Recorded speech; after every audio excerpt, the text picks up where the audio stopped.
যুদ্ধের ময়দান থেকে আরেকজন সাহাবী পাগলের বেশে দৌড়ায়া দৌড়ায়া আমার নবীর দরবারে হাজির। ওই সাহাবী নবীকে সালাম দেয় আর বলে, ইয়া রাসূলুল্লাহ, ইয়া হাবিবাল্লাহ, নবী গো,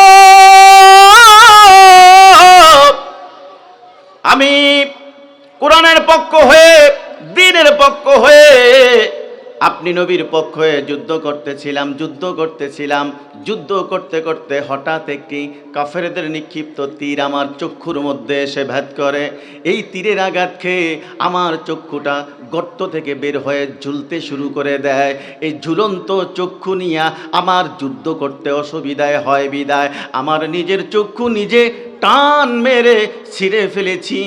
ইয়া রাসূলুল্লাহ, আমার চক্ষু অঙ্গহানি হয়ে যায়। চক্ষু বের হয়ে যাওয়ার কারণে রক্তগুলো বের হইতে হইতে আমি দুর্বল হয়ে যাই, ক্লান্ত ক্লিষ্ট হয়ে যাই, যুদ্ধ করতে পারি নাই বিদায় আমি আমার নবী রাহমাতুল লিল আলামিনের কদমে হাজির। বলি সুবহানাল্লাহ।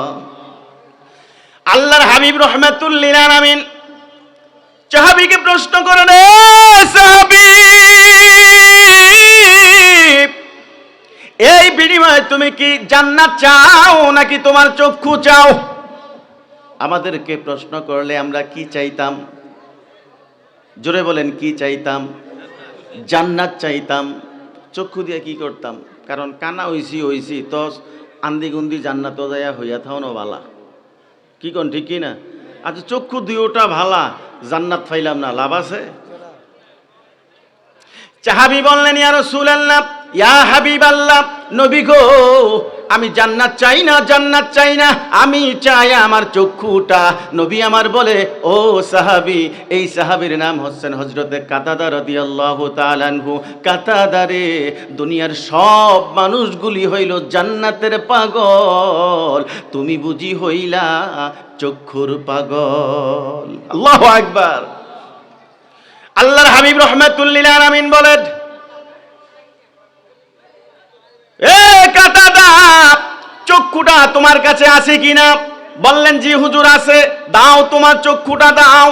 কাতাদা রাদিয়াল্লাহু তাআলা আনহু শুকনা ছিঁড়া চক্ষুটা এই খুসুনি থেকে বের করে আল্লাহর হাবিব রাহমাতুল লিল আলামিনের নুরানি হস্ত মোবারকের মধ্যে দিয়ে দিলে নবী রাহমাতুল লিল আলামিন কাতাদার ওই শুকনা ছিঁড়া গর্তের মধ্যে এই চক্ষুটা বিসমিল্লাহির রহমানির রহিম বলিয়া লাগিয়া দিতে দেরি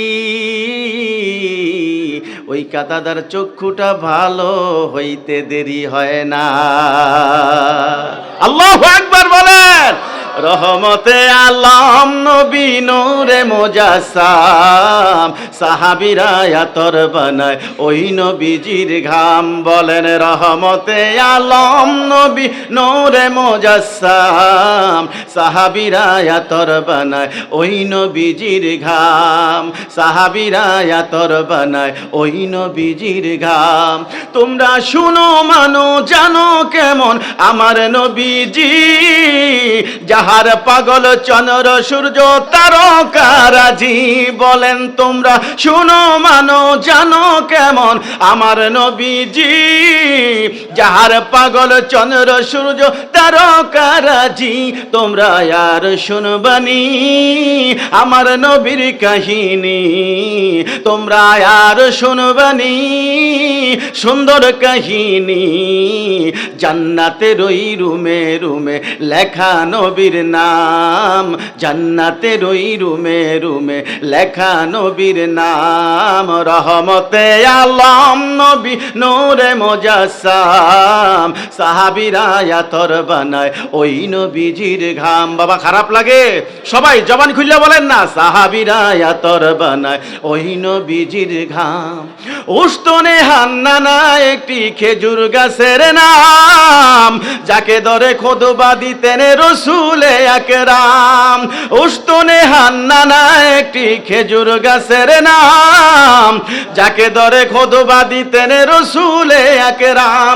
গাছটি নবীর বিরহে কাঁদিতে রহে, গাছটি নবীর বিরহে কাঁদিতে রহে, হতবাগ হয়ে গেলেন সাহাবায়ে কেরাম।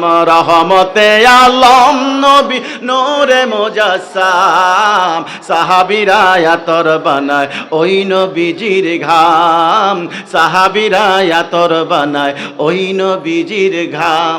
আমরার বিদায় বেলাতে নবী আসলে কাছেতে, আমরার বিদায় বেলাতে নবী আসলে কাছেতে, আমরা সবাই দাঁড়াইয়া জানাবো সালাম। রহমতে আলম নবী নূরে মুজাসসাম, সাহাবীরা আতর বানায় ওই নবীজির ঘাম, সাহাবীরা আতর বানায় ওই নবীজির ঘাম। উচ্চ সুরে বলি মারহাবা।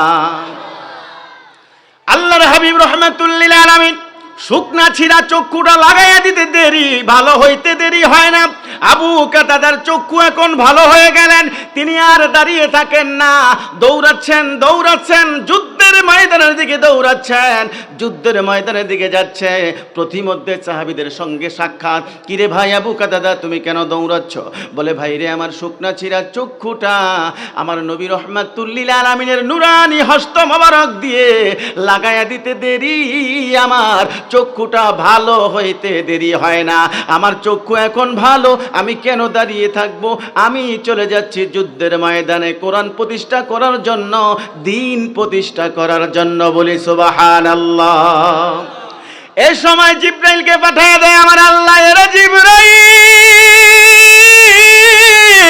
যাও আমার বন্ধু কামলিওয়ালার কাছে যাও, যাইয়া সংবাদ দিয়ে আসো এই কাতাদা চক্ষুটা নিজের জন্য পছন্দ করেন নাই, নিজের জন্য চান নাই, নিজের জন্য ভালোবাসেন নাই। এই কাতাদা চক্ষুটা চেয়েছেন, পছন্দ করছেন একমাত্র কোরআন প্রতিষ্ঠা করার জন্য, দ্বীন প্রতিষ্ঠা করার জন্য, আল্লাহ আর রাসূলকে যেমন খুশি করার জন্য। বলি সুবহানাল্লাহ। আমি আল্লাহ খুশি হয়ে গেলাম এই কাতাদার জন্য, আমি আল্লাহ পাক রব্বুল আলামিন জান্নাত নির্ধারণ করে দিলাম। বলি সুবহানাল্লাহ। জান্নাত চাইলে জান্নাত পাওয়া যাবে। কাজের বিনিময় আমার আল্লাহ যদি রাজি খুশি হয়ে যায়, আল্লাহর কাছে জান্নাত চাওয়া লাগবে না, আল্লাহ আপনা আপনি জান্নাতের ফয়সালা করে দিবেন। কথা বলেন ঠিক কি না?